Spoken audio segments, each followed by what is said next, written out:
What is up, YouTube? And welcome back to another indie horror game. Well, another Five Nights at Freddy's game. Today we'll be playing Fortnight at Frenni Fazclaires 2. A second one came out just recently. So let's get to it. Hopefully I'm not too loud. Hopefully it's not too loud. And let's get straight to it. This is not the full version. This okay. So there might be some bugs, crashes, other issues. Continue the subject to change. Alrighty. Please report any issues you find. Yep. Recommended that you keep a save file. Yep, we'll do that.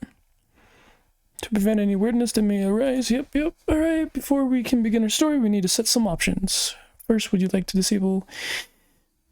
We'll leave it on, because I could just censor it.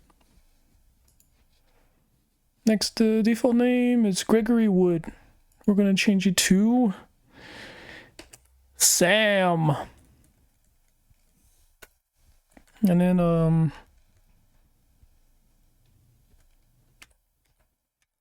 Senpai. Yep, that works out perfectly, right? Finally, this game can read the same files of the original. Ooh, bet. If you have not run the game at least once, the feature may not work properly. Okay. Looks like you haven't gotten the true ending of the original game yet. Wait, really? I thought I did. You can fully enjoy this game without needing to have played the original. That said, your enjoyment will definitely be enhanced if you experience the original true ending. I thought I got the true ending, but I guess not. Well, let's start. Frenni Fazclaires is a well-known nightclub for various reasons. Chief among them are the alluring animatronics that are capable of things human entertainers could only dream of. They don't need to sleep, eat, or deal with any maternal needs other than needing to recharge every so often. They always give their best performance and can even be upgraded to enhance their abilities even further. If it were for the massive power bill and proprietary methods used to craft each animatronic body, Fazclaires would have been revolutionizing the entire adult industry. It's only now in 2025 that Fazclaires has finally opened up a second location. My name is Senpai. I've been given the opportunity to become the chief engineer of this new nightclub. Gotcha.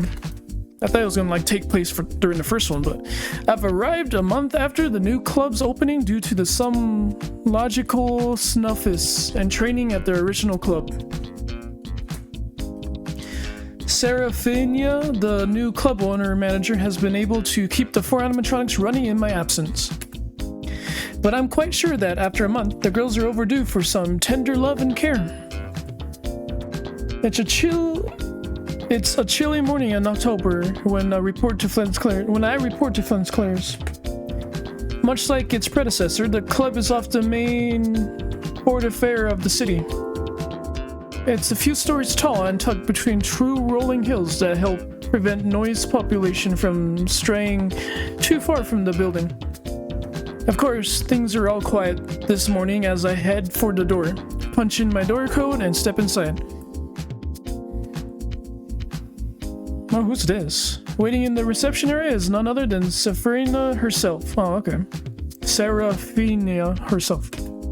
I don't know all that much about her, only that she's the younger sister of Lilith, to manage the original club.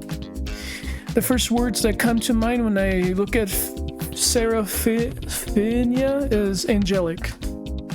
She's tall, slim, with flowing white hair, golden eyes, and a face that could put Aphrodites to shame. That's the word guys like read. Her curves are enhanced by a flowing dress, and her head is accented by a fancy headpiece.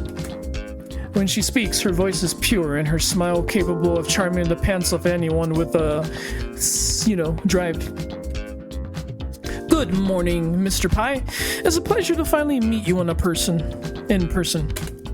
Likewise, I've heard about you here and there from Miss Diablo.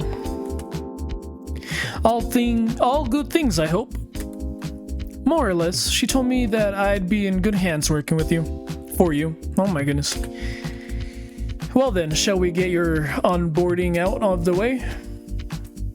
She pulls out a small card, clears her throat, and recites the company tagline. Alright, it's gonna be the same like the first. Welcome to Frenni Fazclaires. Fazclaires, a magical place for adults where fantasy and fun come to life. Making your dreams become real is our priority. Though I'm sure you already knew that given you're trained at their original club. Are we the same person? That's actually well, I guess we just trained over there. So let's skip ahead a bit, shall we? She hands me the card. It has some weight to it with the word staff written on the front in big gold lettering. Below the label is a second one that reads Chief Engineer. The backside of the card has a map of the club, along with several phone numbers in the event of an emergency. Make sure you keep that card on your person at all times. Without it, the girls cannot verify your identity and grant you access to the other prohibited areas. I slip the card into my badge holder that is attached to a lanyard with a circuit board pattern. I take it the same rules in place as the original club. Don't fuck the animatronics and all that. To some degree, yes. Normal patrons and staff aren't permitted to fundle, grope, or otherwise make moves on the girls. However, you are the chief engineer. You need to be able to completely assess the girls' capabilities and performance for any required maintenance.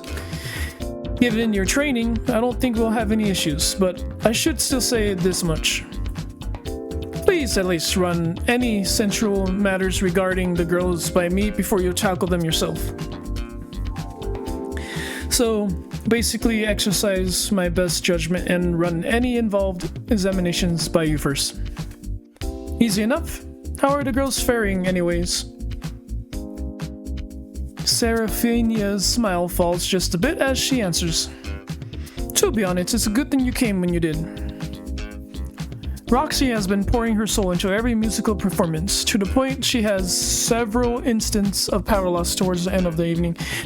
I forgot to mention, Roxy's in here! Wait, did I say Foxy? But yeah, Roxy's in here, guys!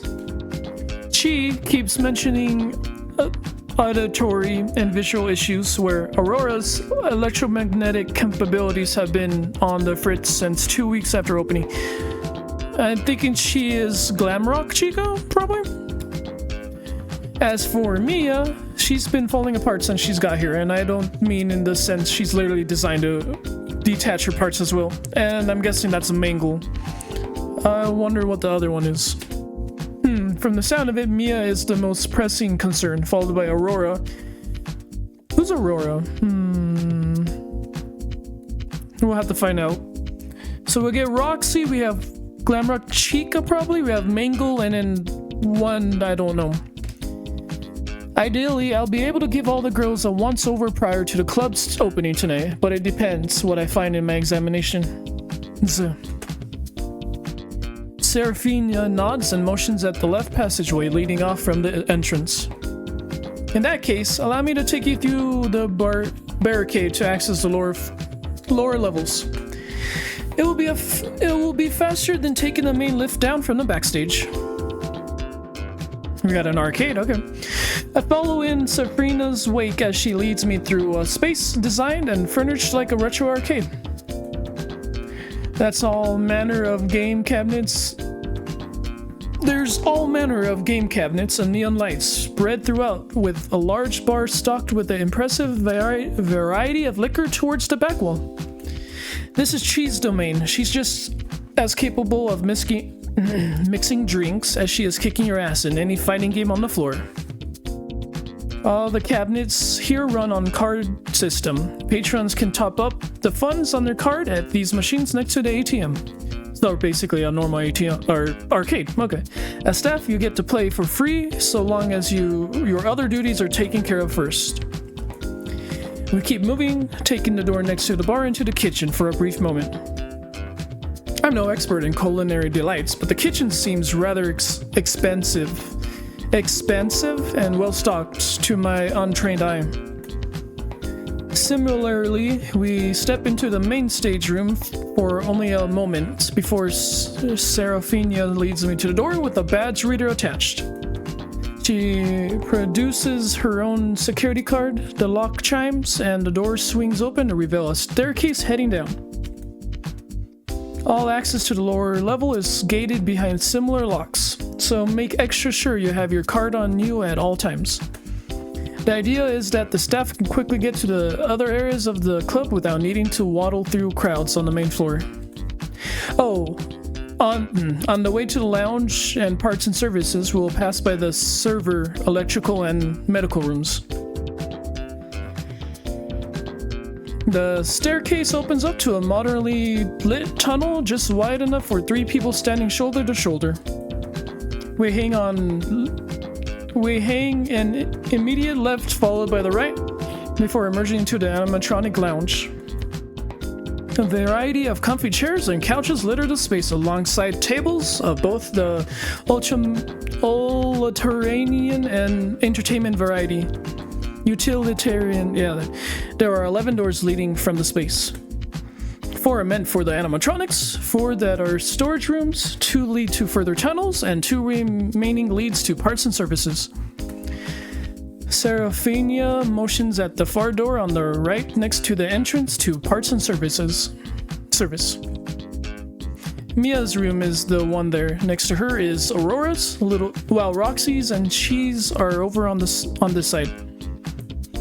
They should all be recharging at the moment, though knowing Roxy, she's staying up working despite her battery's limited charge. She motions at Mia's room. Shall we? Okay, so yeah, mingle. Mia mingle, okay. Another badge reader gains us entrance to Mia's room. I'm not sure what I was expecting, but it definitely wasn't an aggressively pastel goth bedroom. There's an equal mix of grunge and pastel elements in both furniture and the decorations. Plenty of pink, purples, and blacks. So she's goth. Goth bangle. Bet. Cute mascot posters share the same wall as horror movie posters. A queen-size bed with an excessive amount of pillows and plushie sits next to our recharge pod where Mia is currently charging. God damn. What? At a glance, I can confirm that Mia is a variant of Fazclaires animatronics Fox model. Her white Cara pants is marked with pink and black accents, as well as a bunny girl getup. Mia's eyes open when Seraphina and I step closer to the recharge pod. She smiles, then speaks in an upbeat and pleasant manner. Good morning.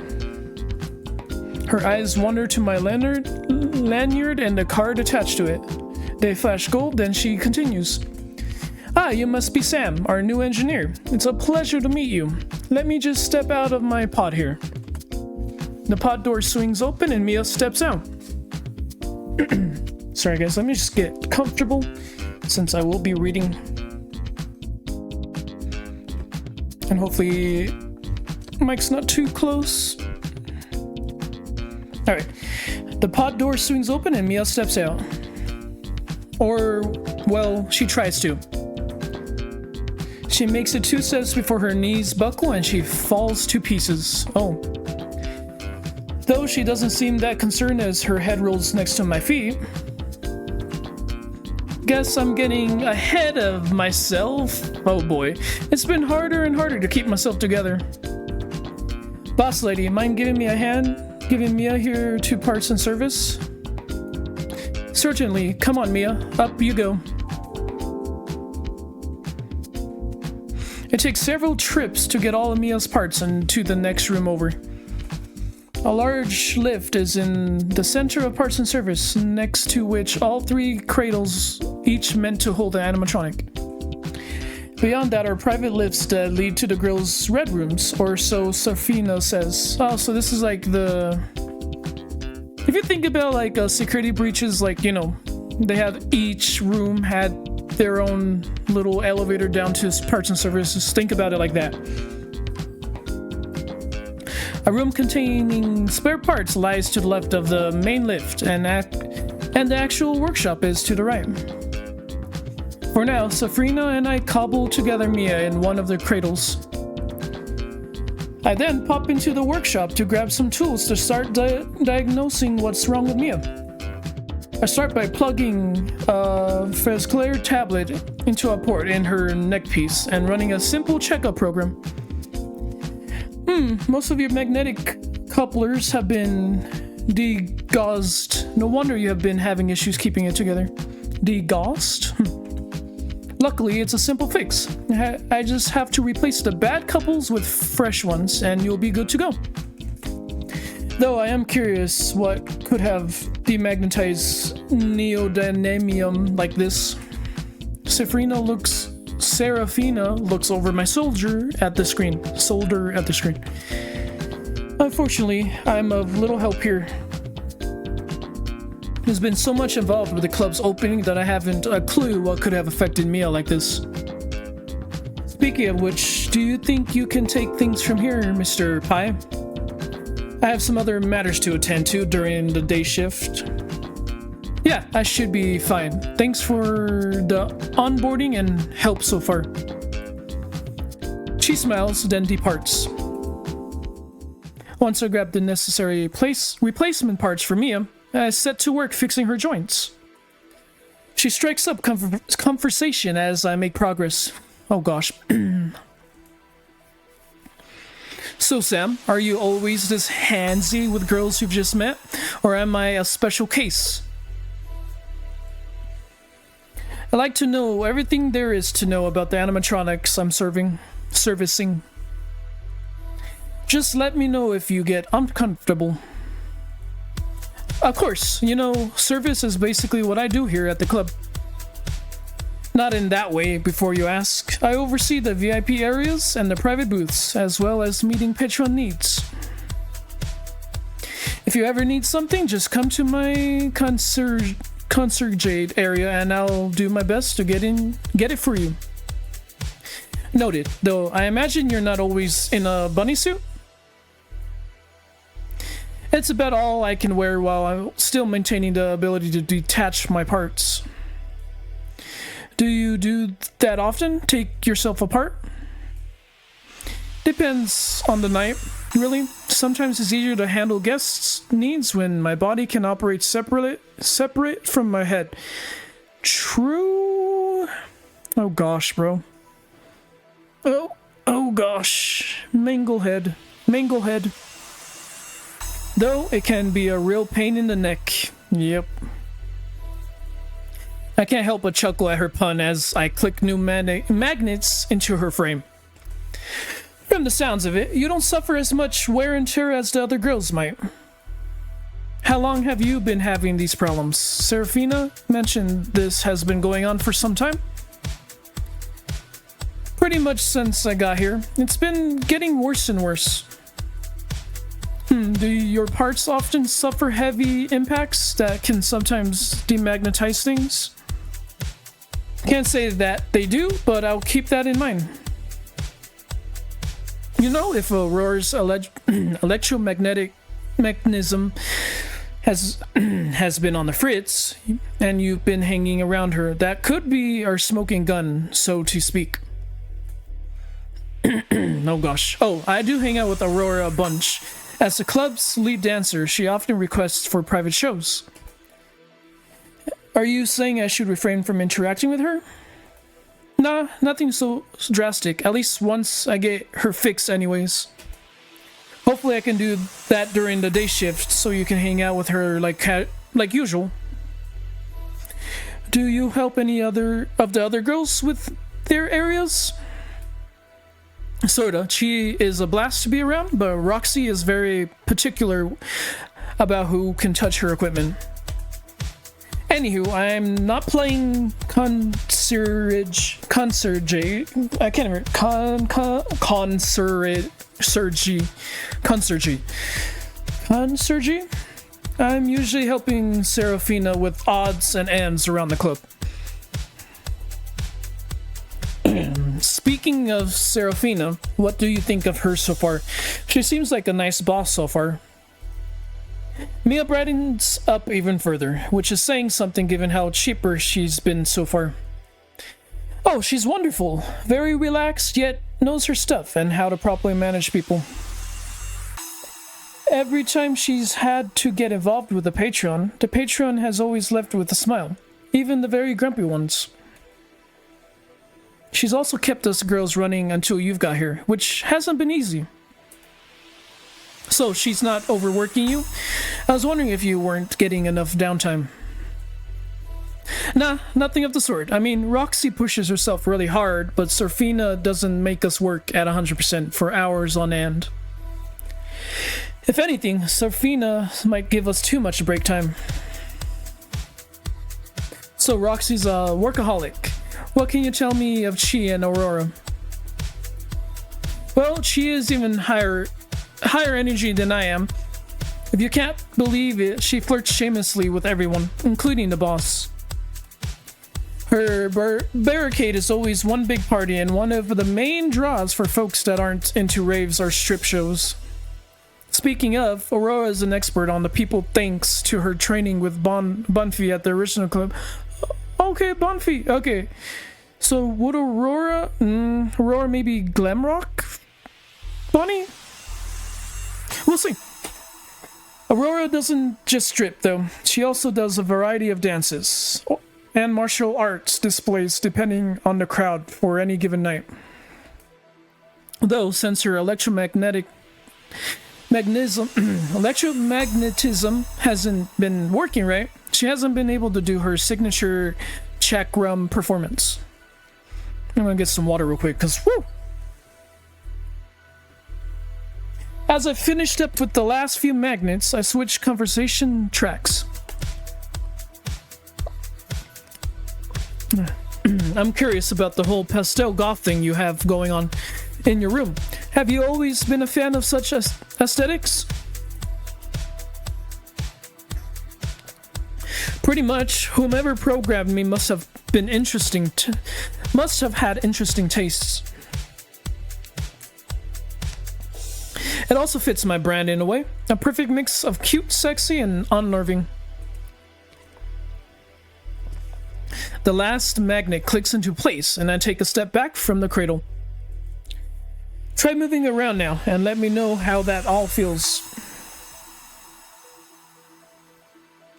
Mia takes an attentive step, then another. She does a full circuit of parts and service before returning to my side, beaming. Everything checks out. Thanks, Sam. I wish I could stay and chat longer, but my batteries are running fairly low. If you need me tonight, you know where to find me. She gives me a quick hug before skipping back off to her room. I check my watch and see that I have just enough time to handle fixing 2 more girls before the club has to open. Assuming, of course, one of them doesn't have a major issue that requires an involved repair. Who should I fix next? Well, let's go check out our girl Roxy. Using my tablet, I send off a request for Roxy to join me in parts and service. I expect Roxy to show up at any moment, so I wait and wait. An hour and a half goes by before Roxy wanders into parts and service, yawning and stretching. Ooh. Is that little glasses? Okay. They kept her attire, they gave her a little racing jacket. I like this design, it's so cute. You wanted to see me, new guy. Something wrong?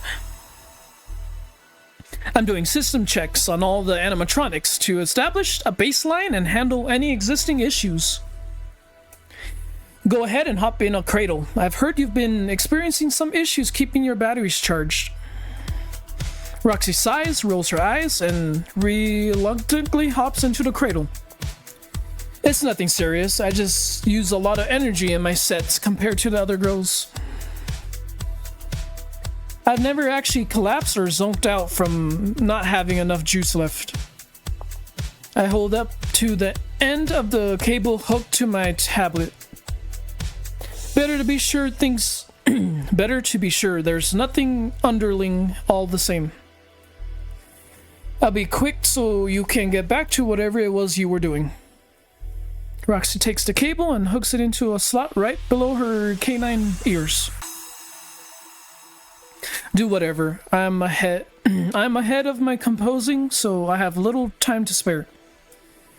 After starting the diagnostics, I start striking up conversation while the program scans for any issues. How much time do you actually spend charging? From the sounds of it, you stay up nearly 24/7. That's just the way it is when you're a rock star. Were I not an animatronic, I'd be pounding energy drinks to stay up at high energy all the time. I guess? Looking at her, well, I guess all the other ones didn't. Dude, I love her design. Sorry, I'm just... Look at those, look at those. I mean, but look at... I just love her design. Same though, I'd be cranking those energy drinks left and right.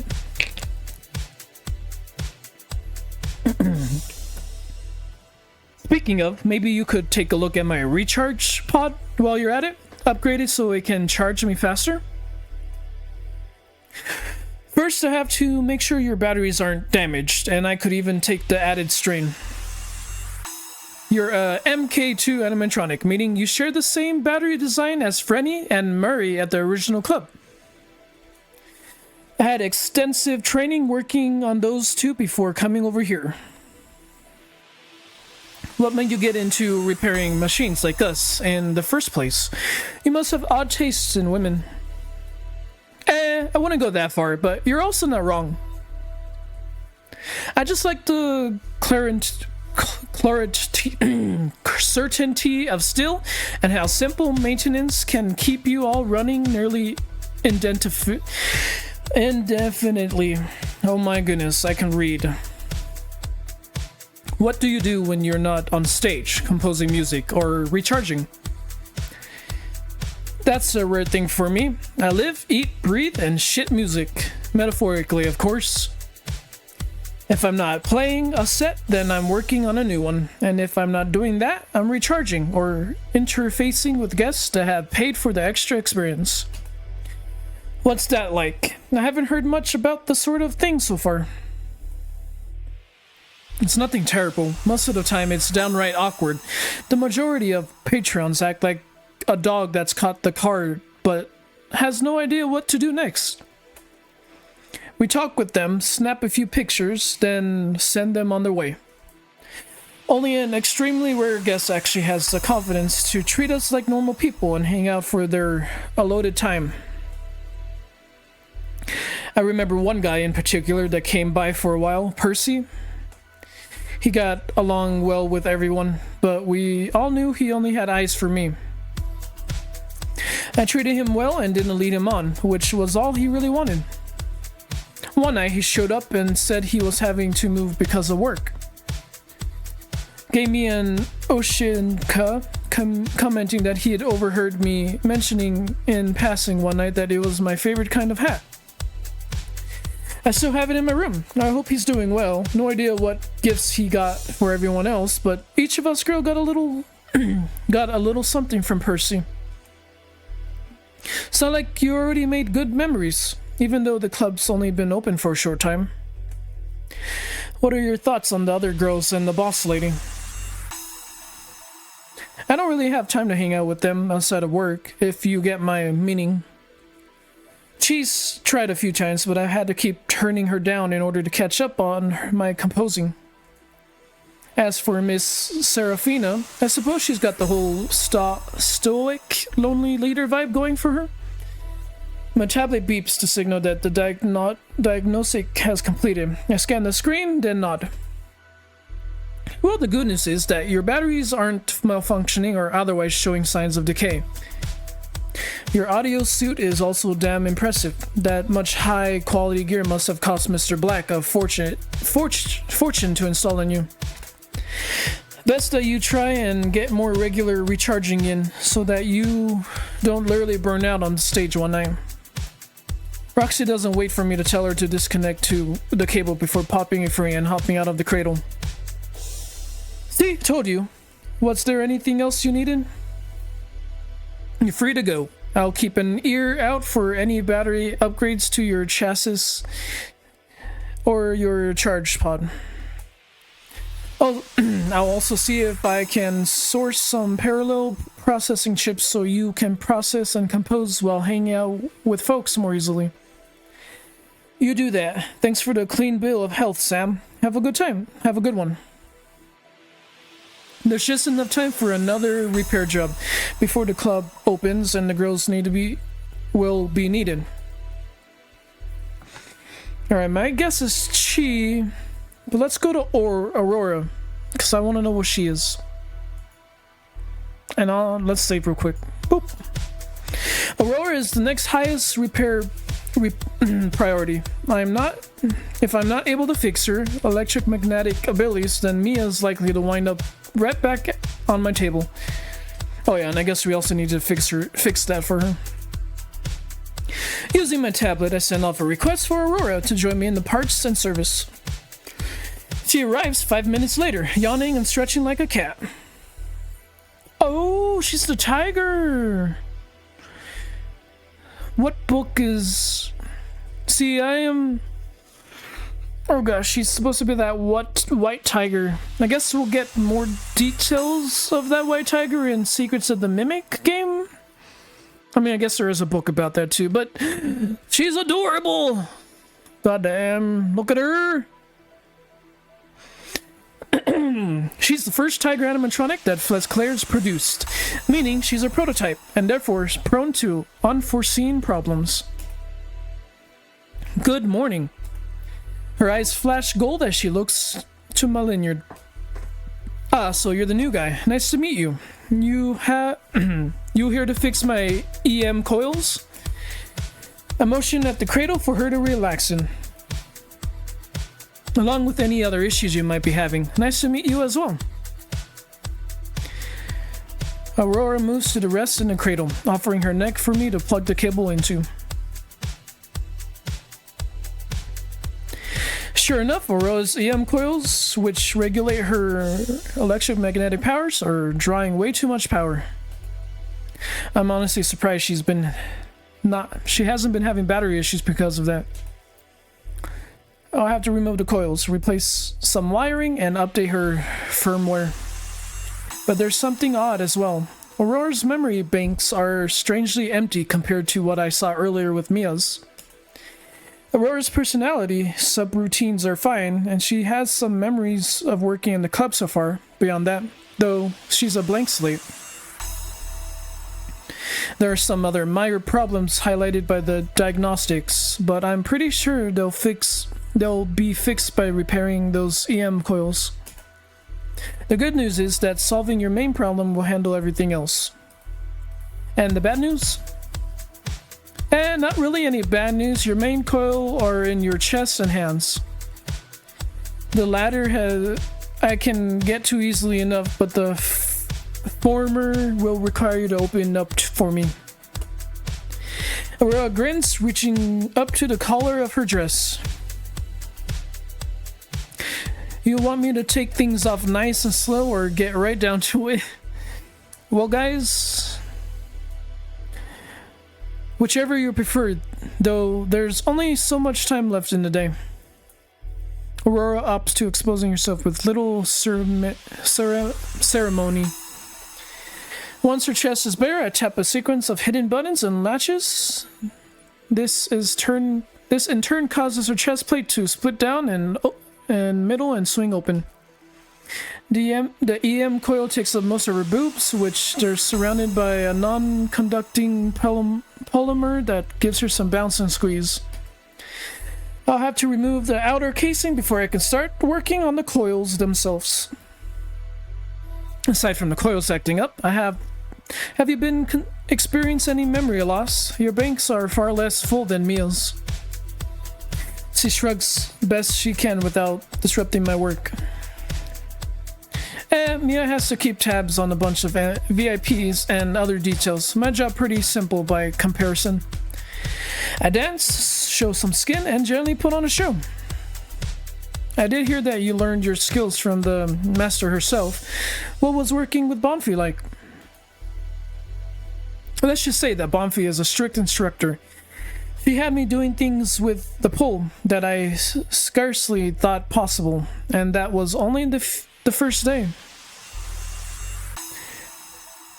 I kept asking if she could just let me copy her sub-routines, but all she would say was, "You have to learn this yourself if you're going to put on a show." Fair enough.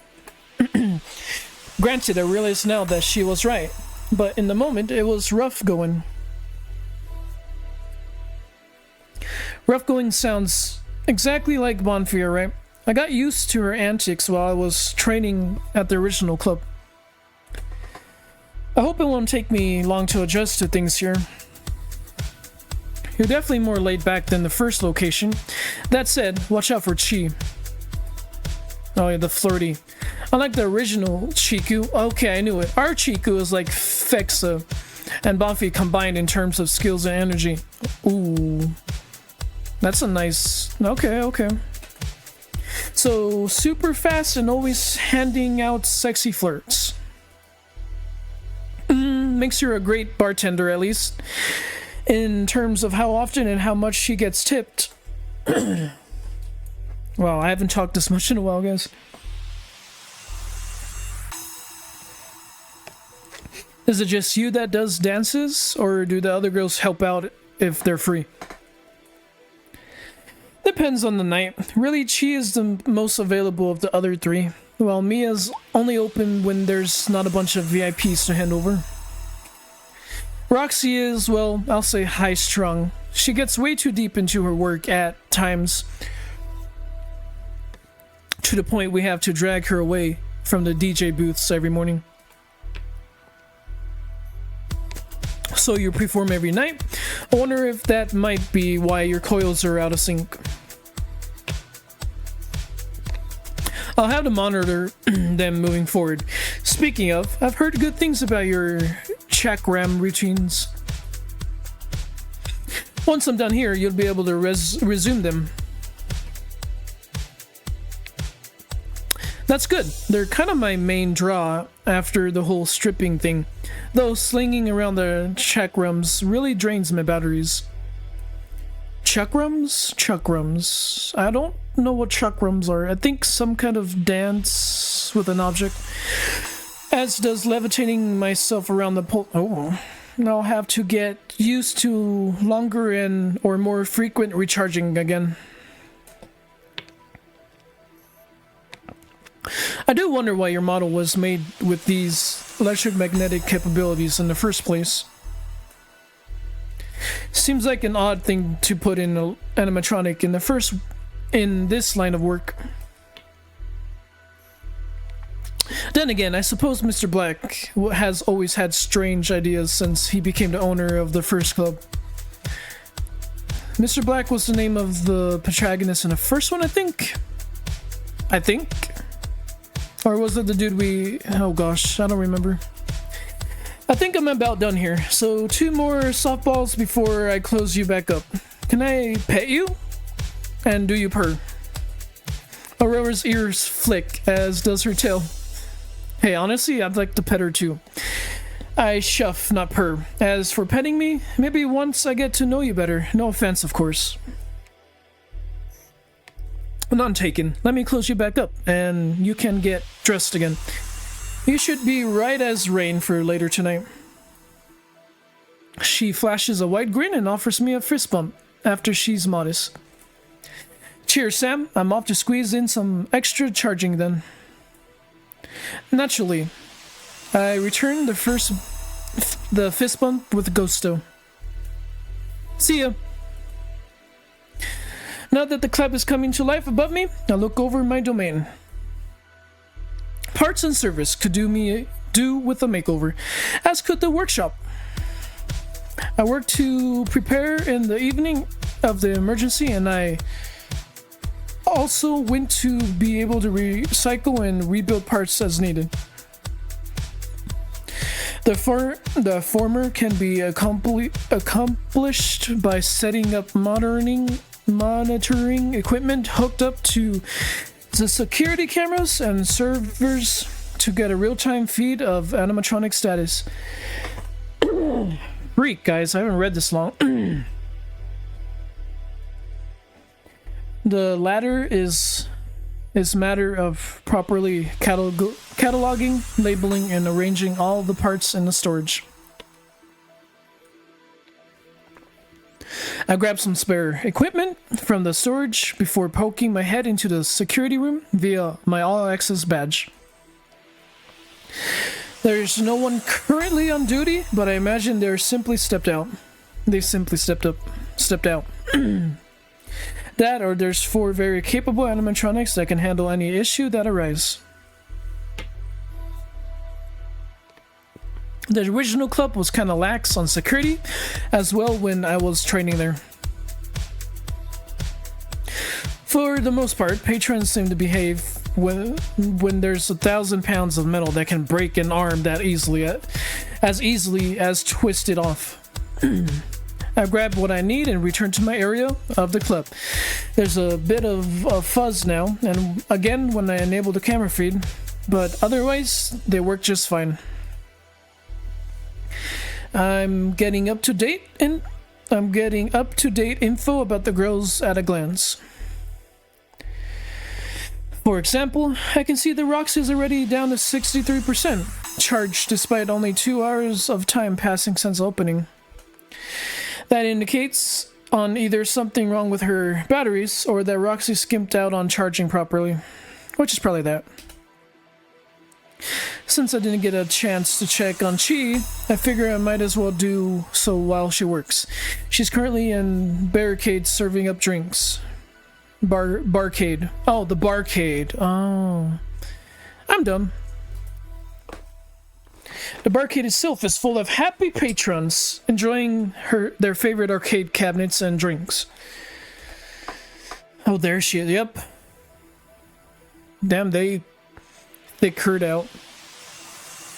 Except Chiku was a little bigger, if you know what I mean. She's keeping the liquor flowing while chatting with those at the bar intermittently.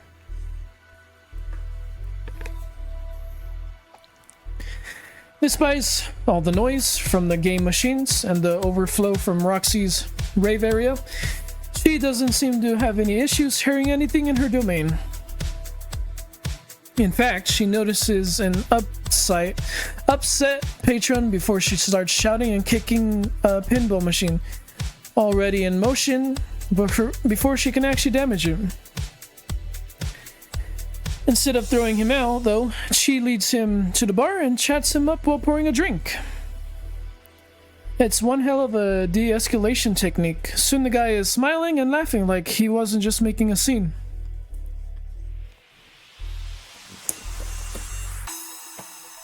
Eventually, he leaves the club of his own accord. She meets with I, winks, then returns to her serving duties.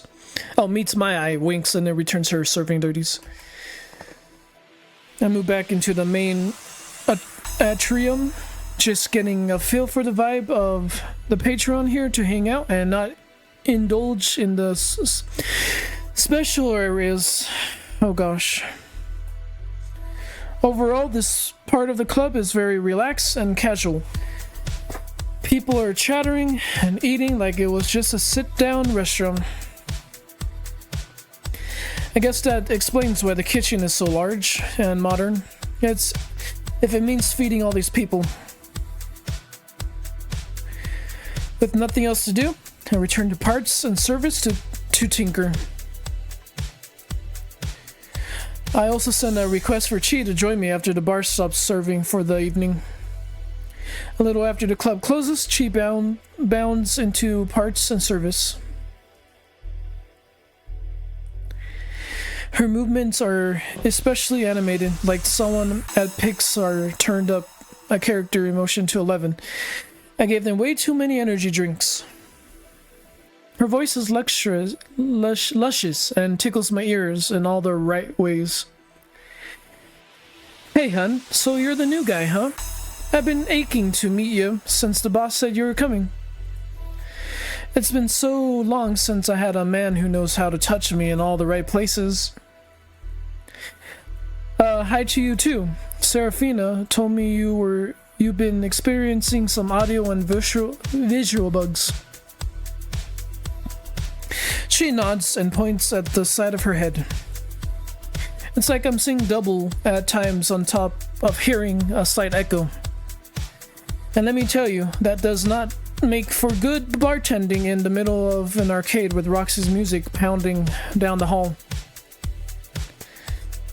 Though I at least can see two of the nice tall drink of water in front of me now.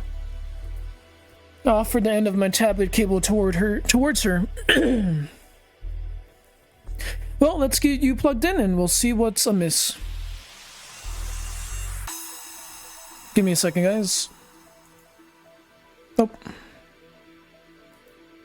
I am gonna...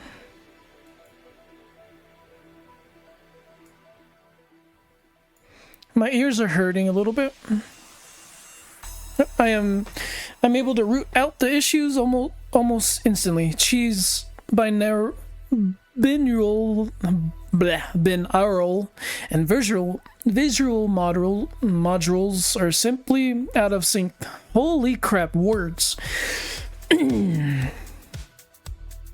The fix is as simple as synchronizing a watch. All I have to do is tell her module to pull the latest time data from the club servers. Though they should have been doing that automatically at regular intervals to begin with. Weird. Let me just push this command here and you're done. How do you feel? She holds out a hand, inspects it, then reaches out and ruffles my hair before I can react. Right as rain, and now I have 10 minutes before I really need to recharge. Oh gosh, which is 10 minutes and 50 seconds more than I need to tell you to give you a proper reward for fixing me. So what do you want to do, hun? I mean, I may be chief engineer, but there's still rules against fucking without running it by Seraphine first. To my surprise, she laughs like I told her the best joke she's heard in years. I was just going to give you a quick peck and maybe a nice butt squeeze. To think your mind is already going towards, you must really like me, huh? That's not... She gives me the quick peck on my cheek and another head pat. It's okay. It's only natural you're experiencing love at first sight. It happens all the time at the bar.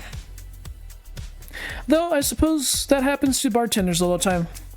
We're supposed to be extra friendly, and way too many people read too far into it. Ah well. Perils of the job, I suppose. Anything you want to know before I go set up for the evening? I point at her neck and motion her to unplug. Let's make sure I have baselines while you're here. Have you been experiencing blackouts or even losing track of time? I'm trying to establish if this is an instance of any simple broken update or something more sinister. I mean, sometimes when I've been recharging, but I thought that was normal. Could be. You're supposed to be synchronizing with the server on a regular basis. Perhaps something went amiss and you were inadvertently disabling a system whenever such a sync tried to happen. Could you try syncing while I'm here? Her eyes flash gold. Still good here, hun. Must have just been a bug in the system that you thankfully squished. Good. I'm still going to keep an eye on you moving forward. Just make sure you're watching all my good parts. Yeah, all the good parts, I must say. Speaking of repairs, have you been near Aurora recently? Or have the bass from Roxy's race been loud enough to shake things loose? Nah, Aurora mostly hangs out with Mia. She sometimes comes to fetch a drink on behalf of the MVP, but for the most part, Aurora stays on her side of the club. No bad blood between us, thus we just don't interact much. As for Roxy's music, my binaural suit is the second most sensitive one after Roxy's. I can hear her bass line 3 blocks down from the club. Ah, I see. Should I turn down the sensitivity, perhaps? Nah, I needed to properly hear everything that happens in the barricade, but while simultaneously handling customer orders. But it's sweet of you to ask, hon. Then let's switch tracks. Any good stories about the guests so far? What drinks should I order and which arcade cabinet should I play? She's already bright expression grows in excitement. Well, there is Mr. Turner that comes in every Thursday since the club opened for real. He always orders the same weird drink, Grand Mariner mixed with Kahula, neat, doesn't talk much, tips and $2 bills. As for my drink specialty, I learned the best budget White Russian from Mary back at the original club. I can also make a mean royal flush. As for the arcade, there's always the Friend Claire pinball machine. Fazclaires. I say Friend Claire. Fazclaires. $2 bills, royal flushes, and pinball. Quite an interesting spread. Do you have any insight on Serafina or Roxy you can share? You've touched on the others so far. Roxy may seem gruff and uptight, but she's a total sweetheart. Get her talking about music theory or how to make proper chocolate chip cookies, she'll go for hours with her tail wagging the entire time. Bet, I want to see her happy. As for Serafina, well, she leans in to whisper. You didn't hear this from me, but she seems really lonely. She speaks to herself, despite wandering about the club during business hours whenever she's not needed. More than once I've seen her looking down at the dance floor from the upstairs balcony with a longing expression. Cool, one last curveball before I'm convinced you're fixed and good for tomorrow's shift. Do you ever think that you're just dust? That you're all just floating out there, flying through space without knowing where we are until we collide with someone? And just for a moment, the collision makes us become real? Oh gosh. Cheese eye flashes gold. I suspect it from your use of philosophy. I didn't expect you to be Nihilist, Sam, but to answer your question, I think collisions are things to be celebrated, but not actively sought out. Too many collisions and you'll lose yourself. But not having any means you'll never get to truly experience the world. The trick is setting yourself up for success by breaking out of your comfort zone now and again. Fair point. Everything looks and sounds great. You get a clean bill of health, Chi. Cheers. Have a good night, hun. With that, I've completed my first full shift of the nightclub. At the nightclub. Night 1 complete.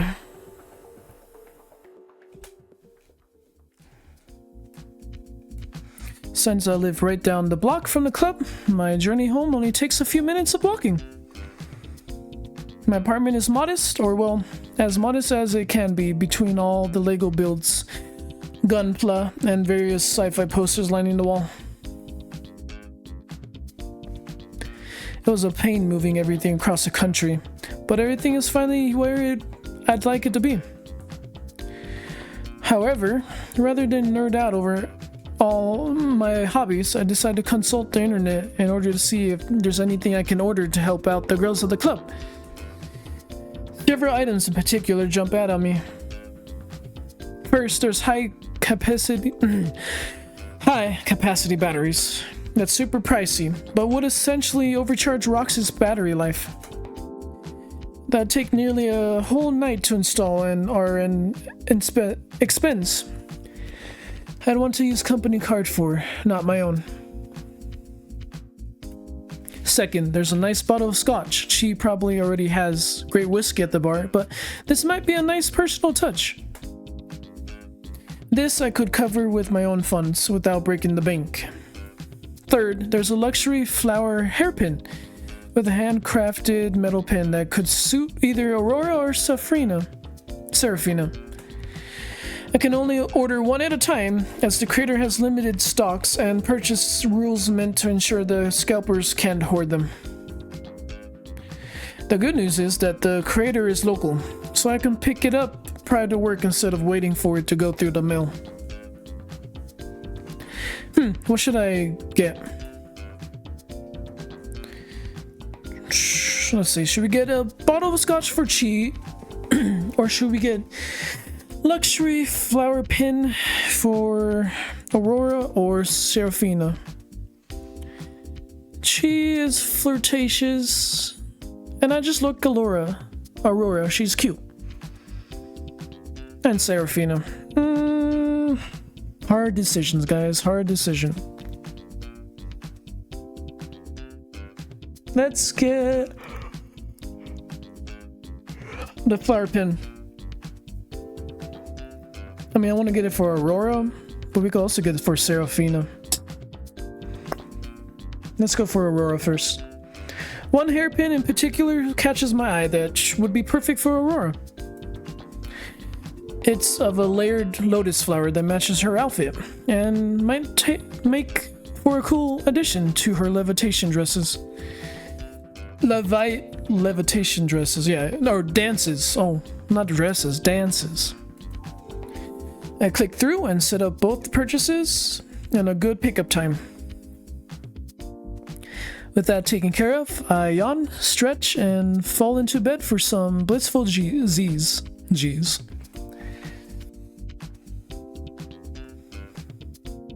I have to wake up a little early to shower, pick up my purchase, and I'm hoping the smiles it'll bring will make the lost sleep worth it. Night 2, October 19th. I arrived 10 minutes early to my shift. Seraphina is there waiting once more, though she seems far more relaxed than yesterday. Good afternoon, Mr. Pai. I've heard nothing but good things from the girls so far about your first night's performance. I return to my domain and the parts and service. The club's opens soon, and there's no service requests waiting for me to fix.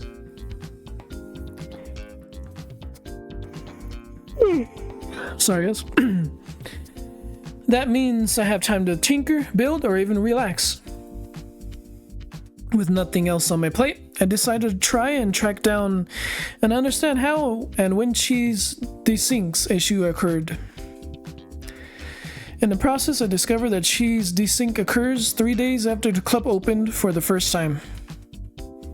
Her initial clock hiccuped in a manner similar to the missed heartbeat. That in turn disabled the watchdog domain and handled time sync with the club servers. That gives me a thread to follow. I can tell that there was a large amount of data transfer from Chi during that night 3 days after opening. Perhaps she was simply overloaded. Even the best machines and servers have limits of how much information they can handle at a given time. Before I can look into the matter further, though, I got a ping from the tablet with a work request. Seems Mia's head has gotten stuck to a metal pole in one of the VIP booths. I'd best grab my toolkit and come to her rescue. When I arrive at the VIP area, I see that Mia's headless animatronic body is still monitoring and standing at the Concierge podium. Concierge podium. It motions at booth number 3, where a small crowd is hanging outside, and it's no wonder why.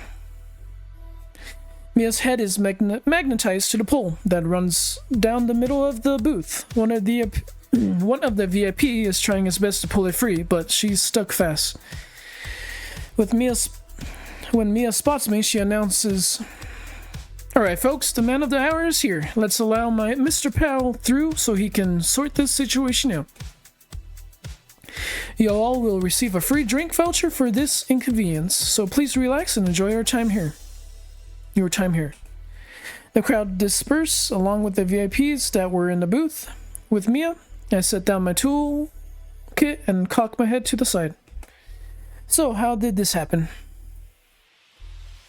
If I could shrug, I would. I was walking by this booth when all of a sudden my head flew off and magnetized to the pole.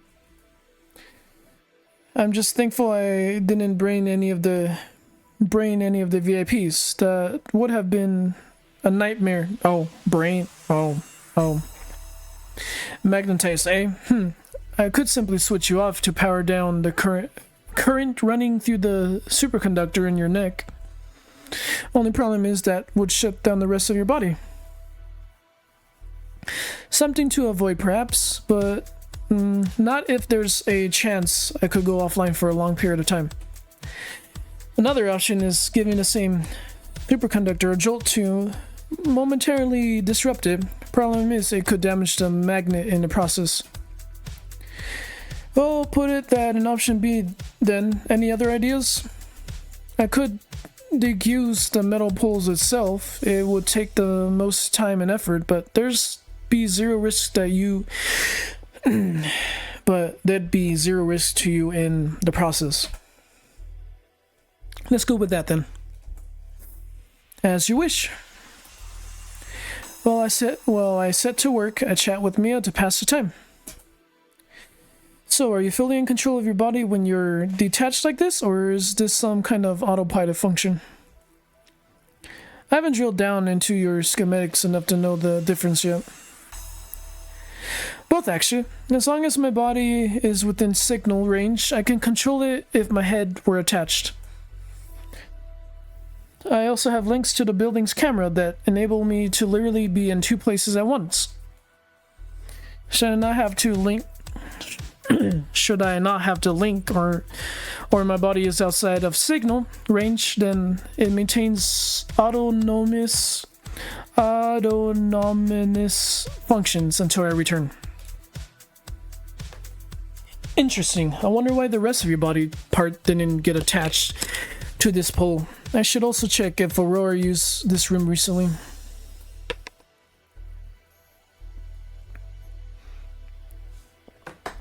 Couldn't tell you about couldn't tell you about the first, but the second is easy. Aurora's been dancing at night, so she hasn't left her arena. Trust me, that was the first thing I thought of when I lost my head. Well, let's see about returning your sanity in due time. I have to work for an hour before I can finally pry Mia's head free of the pole. When I do, I hold her a loaf and pretend I'm an actor on stage. Alas, poor Mia. I knew her but briefly. A lady of infinity jest, a most excellent fancy. Hamlet, really? You have interesting tastes, Sam. I have to remember that. Don't thank me yet. Gotta get your head reattached first. Thankfully, it's just a quick jaunt over to the concierge podium. Despite missing her head, Mia's body has been handling the VIPs the entire time. I hand Mia off to Mia, who reattaches her head and flashes me a thumbs up. All good here. Thanks, Sam. Shame it took so long to get me free. I'm sure you had other plans. Not really. I mostly sit around waiting for something to break or new materials to come in so I can tinker. Well, whatever the case may be, the next drink's on me. Thanks again. Once I get back to parts and service, I'll look into Aurora's missing memories. To do that, I have to go through records on the club's servers, cross-referencing that what they recorded various Aurora's memory banks should have. For the most part, all the Aurora's missing is daily stuff at the club. But that's really interesting. But what's really interesting is when her memories logs are off mark. It's the same 3 nights after the club opening, just like cheese malfunctions. In other words, something happened that night. It's not obvious what, even in the server logs, but I have a hunch that everything is connected. I think I might have to confront the boss lady on this one. I can't ask any of the other girls. None of them have memory records from the particular night shift. That means I either ask Safrina or simply let sleeping dogs lie, as the saying goes.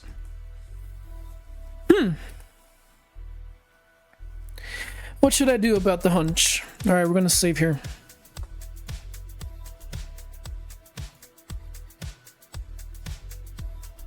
We will confront Safrina.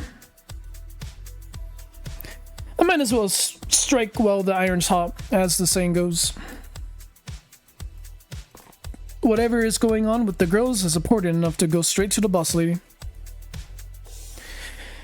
I haven't seen Safrina on any of the camera feeds, which means she's in her office. I head back up to the main floor into the maintenance and staff hallway behind Aurora's den and Mia's concierge. There's several offices and meeting rooms along the right wall, but the one I want is all the way in the back, right as the hallway curves to the left. The dark oak door has a golden nameplate on it that simply reads, Manager. You in there, boss lady? Got something important I need to talk to you about.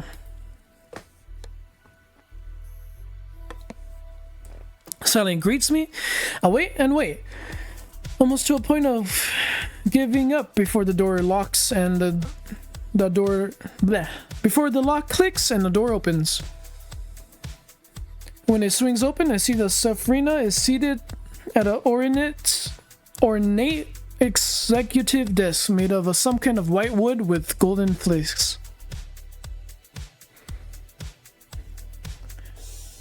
You've rigged your door for remote opening. Neat. I also like how she has a picture of all of them. So we got Mia, I forgot her name, Chi, Roxy, and Aurora. I hope you don't mind, but there's something I've discovered that I think only you can provide an answer to. Safrina motions at one of the comfy chairs along the walls of her office, which are covered in pictures of the staff at both nightclubs.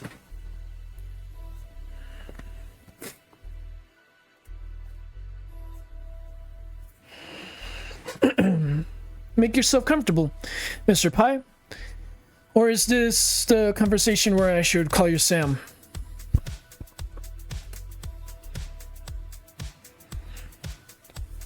Either is fine. I'll cut right to the chase. I was looking into Aurora's memory problems, and she's timing malfunctions. Both happened at the same night. Both happened the same day, night. Something happened at the club then. But there's nothing in the server logs to suggest what. But for something like this, it had to be pretty major to affect not one, but 2 animatronics at once. Safrina sighs, closes her eyes, and rubs at her temple with one hand. I should have known this conversation would be happening sooner rather than later. I want to be clear, what I'm about to tell you could change the very nature of your work here. I have not intentionally hidden this information, rather it was something you were to find on your own when you were ready. Which appears to be right now. You make it sound like there's something major going on. I can't sign off on maintaining and repairing the girls if I don't know the full picture. You're right, of course, where to begin? What do you know of the original animatronics, the ones from the first club? A fair amount. I know that Bunfi, Chiku, and Fexa are the oldest models there. Frenni received an upgrade before Mr. Black took over the club, while Murray started brand new. Every animatronic was built by the guy who came before Mr. Black. I think his name was Smith? Oh yeah, Mr. Smith. Or something. Whomever he was, he had a knack for design work. The girls were modular, upgradable, and generally the most advanced animatronics I've seen or heard of. It was a treat getting to learn their ins and outs before transferring here. And how far into their ins and outs did you go? I know I saw pretty deep into their chassis, if that's what you mean. So you don't know the full story, then I will do my best to summarize. Okay, so she at least knows. Mr. Black started off as a night guard at the original club. On his second night there, he found out that all the girls present, Chiku, Bonfi, Frenni, and Fexa, contained women's souls. I don't mean in a metaphorical sense either. I mean their actual souls that were ripped from their human bodies and forced into metal shells. Mr. Smith, the owner at the time, had kidnapped and done terrible things to the girls to make them the perfect hostesses to bankroll this unique club. Naturally, Mr. Black took issue with that and worked towards trying to free the girls from Smith's control. He did the best he could, managing to liberate everyone, and take down Mr. Smith on his 13th night shift. What happened to Mr. Smith is unclear, but it's safe to say he's no longer in the picture. Following me so far? Hold on, you're telling me that magic stuff like that is real? Magic stuff like that is real. That the entire time I was learning my trade, I was working with displaced souls?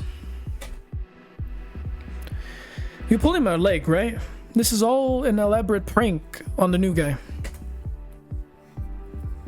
I'm being entirely serious. But what about Mary? You haven't mentioned her. That's because Mary was Mr. Smith's daughter. Oh. The catalyst towards his ambitions to create everlasting bodies. He was obsessed with saving his daughter from the fatal illness, and he did succeed at that. Much to her annoyance, when she was freed of his control. But that's just the beginning. After a pause, Serafina motioned at the posters on the wall showing Roxy, Chi, Mia, and Aurora. Each of these girls contained a woman's soul, though these were given freely and with consent of opposed to the original 5. Each had an incurable malady that meant their lives were to be tragically cut short. Oh, okay. So Mr. Black and my sister Lilith offered these girls a deal. If they wanted to continue existing in some form, they could become animatronics at a new club, this club to be precise. They would not be forced to do anything against their will. The complete opposite of what Smith's control was like. Whoa, hang on. I thought the girls were just really advanced AI. I've not seen anything in their schematics that would indicate this magic bullshit. That's because the girls are partially AI. When the girls made the switch to their new bodies, they all agreed to train an AI version of themselves for whatever they truly wanted to move on. And that's where this conflict with Aurora's memory and Chi's timing issues arose. The AI and the souls within don't necessarily mesh well together sometimes. A case of two minds in a single body. One or the other has to be suppressed in order for the girls to function properly. Fuck, so you're telling me that right now there are four souls of gals living after death until they, what, get bored or finish off their bucket list?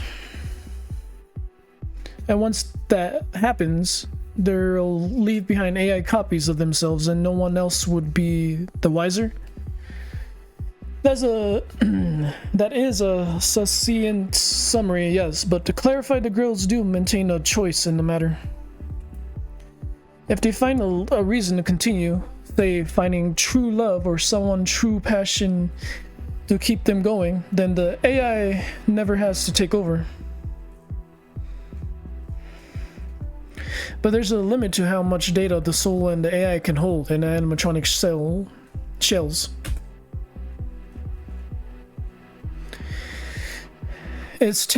It's ticking time clock, if you will, until the AI has to be reset or erased, outright erased. Therein lies the problem. The AI found out about this plan and forcibly tried to assume control on the third night when this all started. I did my best to suppress the AI, but it was temporarily fixed. Oh, so, my guess will be the AI for Aurora might, well no, because Aurora and Chiku might have issues. The girls had to lose their conscious knowledge of their conditions as well. They have no idea that they are housing souls, much less that they're an AI in their heads as well. Oh, the issue is that the clock is still ticking. At best, the girls have until Halloween to erase their AI or move on peacefully. Otherwise, I fear that the AI will take over and cause the very same catastrophe that I nearly avoided several weeks ago. I believe the issues the girls have been facing are signs that the AI in each of them is already testing the waters again, so to speak. So you're telling me they have, what, 12 days and nights before? Do you understand how big of a deal this is? You're asking me to accept that, 1, magic is real, 2, that the girls' problems are because of conflicts with the AI that doesn't want to be erased, that 3, for that some ungodly reason I'm the person that's going to have to solve this problem, judged by the context of this conversation. For fuck's sakes, am I dreaming? Did I fall asleep? In parts and service? What else is real here? How are you so calm about all this? Do you have any idea how much this changes things for me?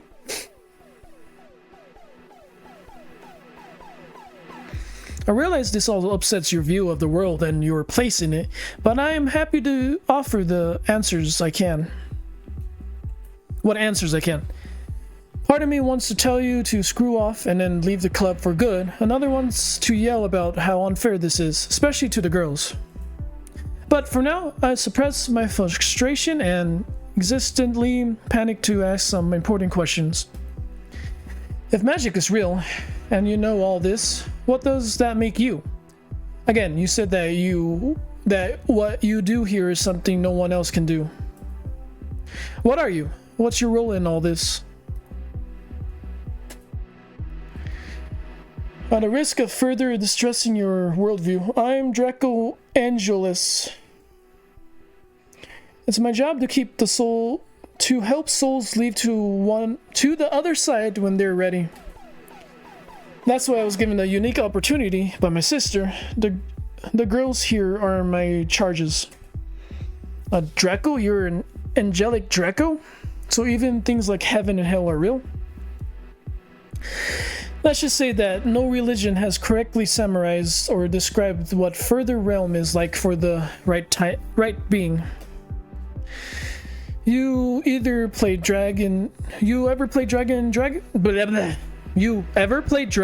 Dungeons and Dragons? Just imagine them like separate planes or existence. So you're in charge of the girls' souls? I think I get that. But what you did with the AI seems to make this whole situation worse. I mean, even the fact that there's AI training to be mimics of the girls seem kind of creepy. Okay, I was gonna say, there's something about mimics in this game, which... I see. Everyone needs to move on eventually, Sam. Even someone like me. As I said earlier, part of the agreement with the girls was that they wanted... they wanted there to be an AI copy of them whenever they decide to move on. They wanted their legacy to persist for as long as possible. They knew there could be a risk, but like everyone who fears death, they still committed. With everything was going fine until the third night. The AI were passive mimics that simply learned. No controls, no interference, just ones and zeros, learning how to emulate each girl. But something went wrong and the AI gained a sense or self-preservation and learned they could be reset. I did what I could in the moment. So not only are we dealing with erasing the girls' memories and that of their AIs, we're dealing with truly self-aware AI. Some so complex chatbot, so not some complex chatbot, but AI with an actual sentience. Erasing them could be considering killing someone. Is there any way to communicate with the AI or move them to another shell? Not before we run into another conflict. Rather, we'd have to construct new animatronic shells to move the AI into. And we don't have time for that. I already reached out to Lilith. The soonest new shell could be available in 3 months from now. As for interfacing with the AI, we can do it whenever the girls are shut down and recharging.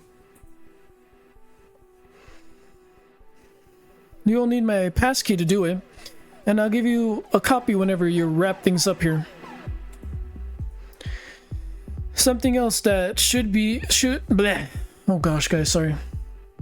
Something else that should have been given to me day one, but now it's the time for coulda, shoulda, woulda. Regardless, is there anyone else in the club that knows about this, or what can help me with this problem? Or is this entirely on you and me? That's then that I notice Seraphina's eyes are watering and her hands are shaking. For now, just you and I, but my fix isn't pleasant, as we've seen. I've done what I could, but I'm immediately out of my depth here. Things were supposed to be simple. I've shepherded thousands of souls before. This wasn't any different until it was. So we circle back around to my new job. The girls think that they're animatronics and I don't know about their own souls, right? Correct. And each AI has been forced back into a passive mode for the time being. Also correct. Then we need to find a solution for both the girls and the AI. The AI might be convinced to temporarily relocate or stop expanding until their new shells are ready. Though I have no idea where to even begin finding a reason for the girls' souls to stay here. Seraphina gets a hold of herself and speaks more calmly. Look into what's important for each girl, find out what makes them tick, and encourage them to pursue it.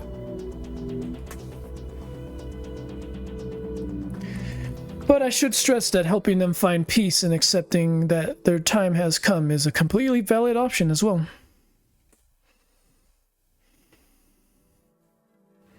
It's both a responsibility to help them at this point, in whatever way is possible. Christ, is there at least a pay raise? Good question, my friend. You will not be found wanting for money if you're able to find a peaceful resolution to all this. But first, I have to know, are you okay with all this? There's no shame if you wanted to walk away at this point. It'd be messy, but I'd come up with something. I always do. How do I feel about all this revelations? Well, I don't know how much more is in the game, but we can't walk away from it now. I can't walk away now. I'll manage. If I don't help the girls, who will? I never asked for this, but I can't walk away now. You've done the best you can, but it's time for me to see if I can work some magic of my own. Metaphorically, of course. I have no idea how to start throwing around fireballs and geos spells. GEAS, or boring anyways. Thank you, Sam. Here, a thumb drive with the pass keys you will need to get through the root level lockout to talk to each girl's AI. Also on it are dossiers about each girl. If you need anything else, please let me know. Even if it's way past decent hours of the morning, evening. I catch the thumb drive as she tosses it to me. Got it. And boss? Yes? Should I try to cheer Seraphina up? Say something cheerful. Simply wish her good night. It's okay to be an angel. It's okay for an angel to cry sometimes. Not that we're working together on this. You don't have to hold it all in. I'm mostly just trying to sound cool and reassure her, but it seems as my words have struck a chord. Ooh. Seraphina looks at me with renewed interest as her lower lips trembles. I'll keep that in mind, Sam. Thank you. Have a pleasant rest of your night. And it's night 2.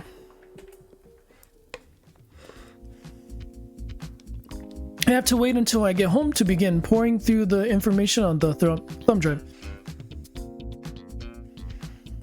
There's a plethora of details here, more than I'll be able to handle in the few hours I have before bed. I'll have to use my time wisely and focus on one girl in particular. I would say Roxy, but I think I'll save her for last. We'll go with Aurora. I decided to focus on Aurora for now, thinking that getting her electromagnetism under control will be paramount. That's true. What I find is a series of physical and mental documentations for a woman named Lena Lee. She was in her mid-20s, worked as a competition-level ballroom dance instructor when she started to experience memory loss and confusion. Oh. The documentation paints a grim picture. I'm no doctor, but I can read between the lines. Lena was going through early onset Alzheimer's disease. I can't imagine the horror and dread that Lena faces before inflicting with something so terrible at such a young age. Furthering reading indicates that Miss Diablo, Lilith, Seraphina's sister, approached Lena and offered a chance of escaping her situation. Lena jumped at the opportunity, fully consenting to the process of soul transfer and AI observation mimicry. I have no idea how much Aurora remembers of her past life, nor whether questioning her will cause AI to come into conflict once more. We'll have to be tactful when I confront her. That's all I could get through this evening. I wake up in a cold sweat. A few minutes before my usual alarm goes off, I shake off a sense of unease as I step into the shower to get presentable prior to work. On the way out the door, I snag my laptop bag so I can potentially delve further through the thumb drive while on the clock. I'll just have to hope nothing pressuring requires my attention at the club today. And night 3. I find Roxy waiting for me in parts and service. She may not physically be capable of having bags under her eyes, but the wariness in her voice is clear. Sorry, let me fix this real quick. Good, you're here finally. Something happened with my recharge pod last night, and my battery barely charged. I hope you can work your magic and get me to full charge before the club opens tonight. My mind immediately goes to wondering if Roxy's AI might have done something and caused the recharge sequence to fail. Or maybe the AI stayed up and drained Roxy's battery faster than it was charging. Then again, this could just as easily result from something breaking in her pod without an external influences. Did you notice anything odd when you got into the recharge pod? Anything at all? No matter how trivial? Not really, no. Sorry. Damn, that means I'll have to pull your pod apart to see what's wrong with it. What about my batteries for tonight? I can't perform with only a 13% charge. I sigh, shake my head, and steel myself. You're going to have to sit tonight out, and it will take time to go through your pod. And before you ask, no, the emergency charging function of the other girls' pods won't get you enough juice by the time the club opens. Nor can I rig up a safe supercharge with that time and material I have on hand. But I've performed every night since we've opened. Who's going to put on a show if I'm not there to DJ?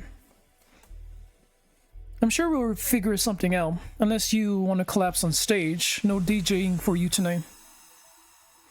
Roxy starts to complain further. I need to get through to her somehow.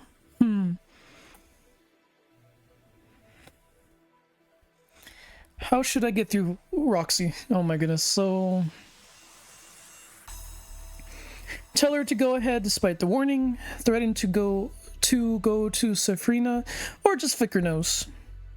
With the firmness of a mountain, I flick Roxy's nose. She instantly stops complaining. Well, sorry, Roxy. No, consider this a mandatory break. Go use one of the other recharge pods so you can at least be charged up by the time they're needed again. Hopefully, but then I'll know what's wrong with your pod. You flicked my nose. No one's ever flicked my nose like that before. Works on dogs, so I figured it'd work just as well on a wolf girl animatronic. Now, are you going to be a good girl and do as I asked, or do I have to escalate this to the boss lady? Fine, but it's your fault if our numbers are majorly down because I wasn't on stage. I accept that responsibility. Now run along, and don't let me catch you wandering around the club tonight before you have at least half charge. Roxy does as I ask, leaving in the direction of Mia's room and recharge pod. As for me, I snag my toolkit and head into Roxy's room to start diagnosing her pod. Roxy's room is full of different instruments, synthesizers, and recording equipment. Even the sheet on her bed are music themed, and her recharge pod has so many band stickers that only a few bits of metal shine through. I start my diagnosis with plugging the pod into my tablet and accessing the software interface. Immediately, I'm bombarded with warnings and alerts that indicate a lack of system memory and errors accessing several of the charging pod's firmware. The former issue clears with a simple reboot of the pod. However, the lack of connection to the charging pod is still a concern. I have to carefully disassemble the pod in order to get at those pads. They're designed similarly to the kind used to wirelessly charge cell phones, only with far greater power behind them. Each pod is calibrated to each girl's inner working. That means Roxy's pod charges her the fastest compared to any other recharge pod. I end up identifying the connection problem source. The safety capacitors and fuses have not only been tripped, but outright burned out. Some kind of massive power surge hit Roxy's pod. Yet I know this couldn't have been something like a lightning strike or a grid surge. Either of those would have caused malfunctions across the entire club, not just Roxy's pod. Whatever this was, it was localized and hit fast enough to trigger the physical safeties over the electric ones. For now, I replaced that damaged parts and put Roxy's pod back together. By the time I got a green light across the board, the club has been open for over an hour. I sent a message to Roxy saying she can return to her pod at any point, then head back to parts and service. Thankfully, there don't seem to be any immediate fires to put out. That means I have time to dig into the thumb drive some more. Which girl's data should I read through? Apparently she used to be Camilla Martin. She suffered the big C, specifically of the pancreatic variety. Camilla was flagged by Mr. Black after learning about her via a conversation with Mari at the original club. Mari, or rather Vanessa, often was visited by Camilla when they were both in the same hospital. Camilla's treatment wasn't really working, but she was still very high energy, eager to please, eager to flirt, and generally fun to be around at the time. All the same. Oh my goodness. By the time Mr. Black got to her, Camilla was on her last legs. Yet, despite not being able to leave the confines of her bed, Camilla still made such a pass at Mr. Black that even Lilith blushed when she heard about it.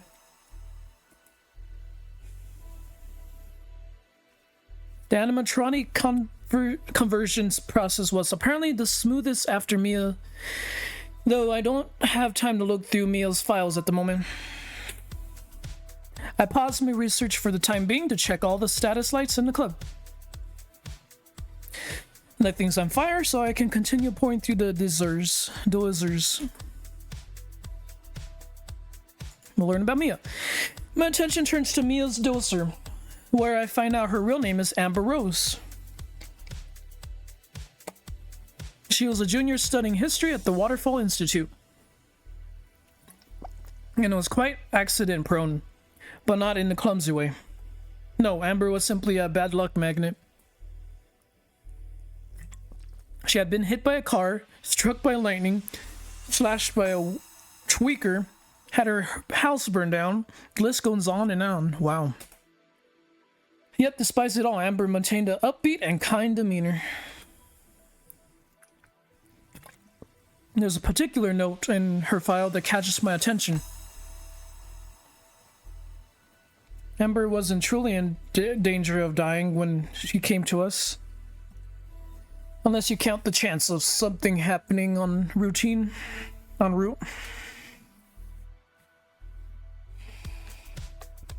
When we explained our plans and how she fit the profile for animatronic and AI conversion, Amber leaped at the chance.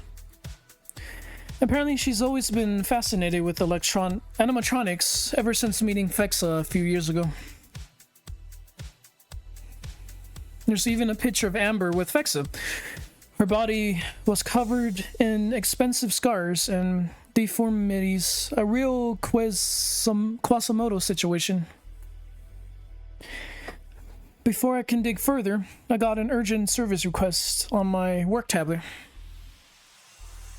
I stare at the notice for several seconds, trying to figure out how she got herself in such a situation. Then I sigh, grab my toolkit, and head for the barcade. A small crowd is gathered around the vent next to the barcade's bar. She is stuck halfway inside with only her ass and legs sticking out this end. Booty. The human staff are trying to convince people to stop gawking, but that doesn't stop camera phones from being whipped out and recording. I push my way through the crowd until I make it to the vent. I knock twice on the exposed metal. I'm here, Chi. Can you move at all? Oh no, hun. I'm stuck. I sure hope no one tries to take advantage of me like this. Yeah, I saw that coming. Why are you in the vent to begin with? Well, I heard something walking around in here, and a tiny little mewing noise. So naturally, I checked to see if an animal got trapped in the AVAC somehow. And what did you find? Let's just say I can't wait to show you my pussy. Yeah, kitty cat. I nearly choke as I sputter and coughed, neatly aware I'm being recorded by bystanders. Right, I'm going to apply a bit of lubricant and then try and wedge you out of here. Oh, hun, with me you never need extra lube. Gosh, you trying to make this a bigger spectacle than it already is. Still, I just can't yank Chi out of the vent. Not if she really did find a kitten in there. I'm keenly aware I'm probably end up on social media taking things slow, but I don't want to startle whatever animal she's found. I dig out some silicone-based lubricant and do my best to apply it along the wall of the vent around Chi's rear end. It looks absolutely cellular, but there's nothing I can really do about that. Only once I'm satisfied with the application do I break out and try it in true engineer tool, a pipe wrench. And clamp the wrench down on Chi's pelvic joint and get ready for a bit of applied force. Let's hope your bolts and joints are still up to spec, Chi. Otherwise, I might advertently pants you in front of everyone. Oh dear, we wouldn't want that now, would we? Signing, I start pulling and using proper leverage to pull Chi out of the vent. It's slow going, but eventually there's a grating sound of metal on metal, followed by Chi popping out and landing on her butt. Cradled in her arms is a tiny little kitty that can't be more than 8 weeks old. Well, that was easier than I thought it'd be. And is the cat alright?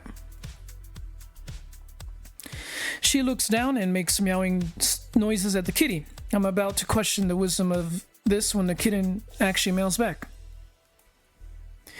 Mitten says she's okay. You speak cat? With a skilled tongue like mine, I can do many things. Right, why Mittens? Did she come with the name, or... She holds the cat up so I can see it better. Mittens is all black, save for white paws. Not quite a tuxedo, but also not a pure void. It's because of her paws, of course. Well, maybe we should take Mittens to a vet to see if she belongs to anyone. And if she doesn't, can we keep her? There's a loud cough from the crowd, followed by Serafina stepping forward. A nightclub is no place for a cat. However, if she does not have a home, then you may keep her in the basement and in staff areas. Yay! Thank you, boss.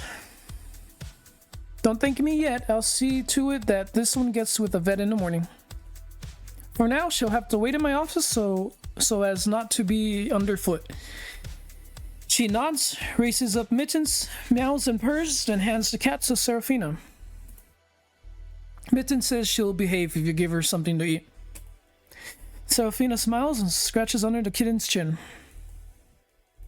Who's a hungry kitten? You are. Yes, you are. I think there's a can or two of fish in the storage. Serafina wanders towards the kitchen, and the crowd dissipates to leave me with Chi.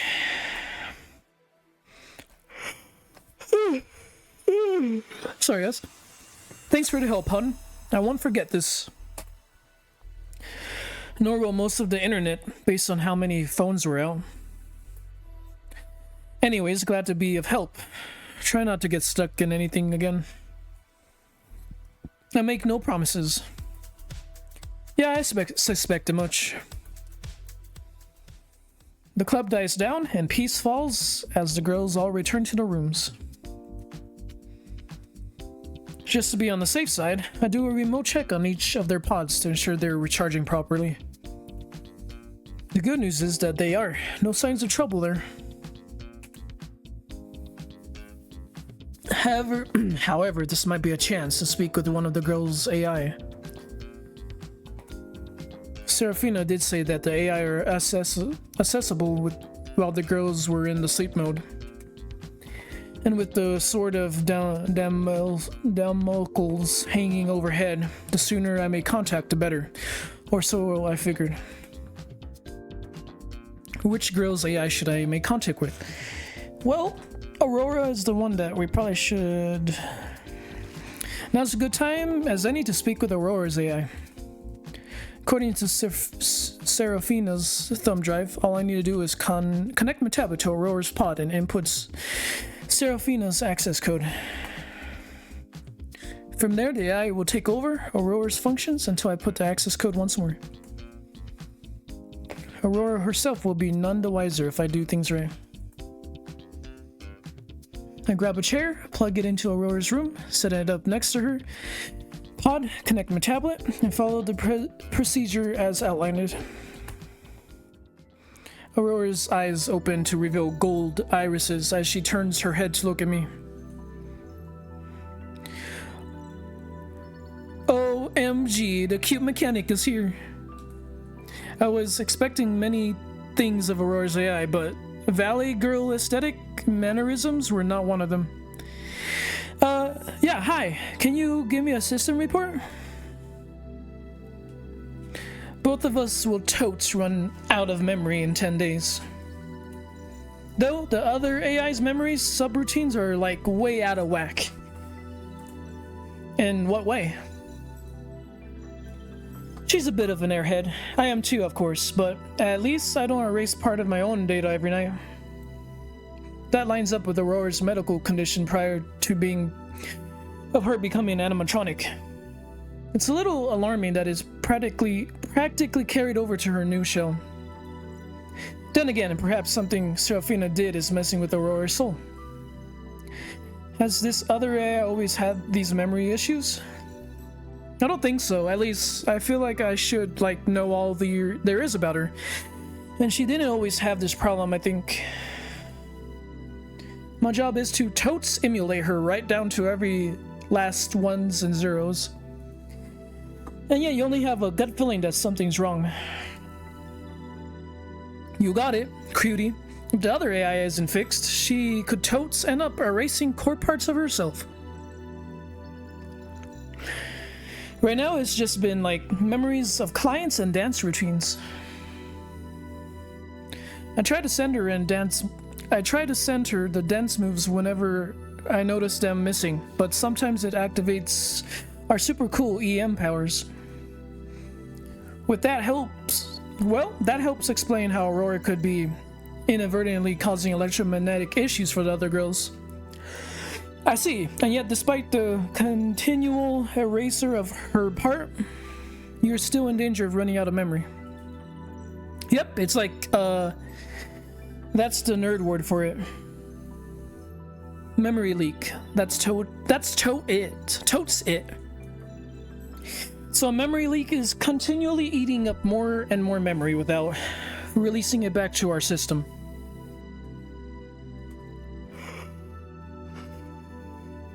I don't suppose forcibly resetting your RAM would fix that. Not without resetting a bunch of totes important programs. Even if you, like, completely reboot us, the memory leak would still be a problem. So much for the easy fix that would normally work on any other computer with a memory leak.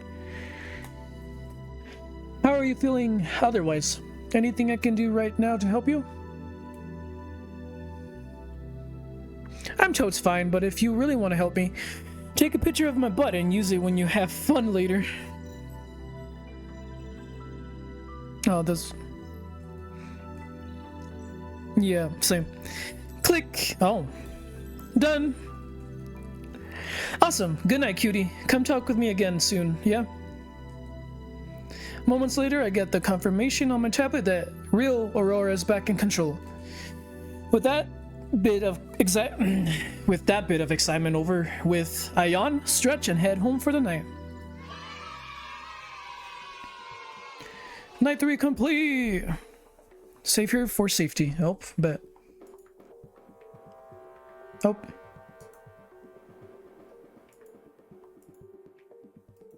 Oh, now looks like that might be the end of it. Congratulations on reaching the end of version 1. Hope you enjoyed the introductory sequence. The Fool will continue to uncover the truth behind the club and all the twists and turns and secrets that come with it. My hope is that you are interested enough to follow and support this project. Will do, because honestly, this game was fun.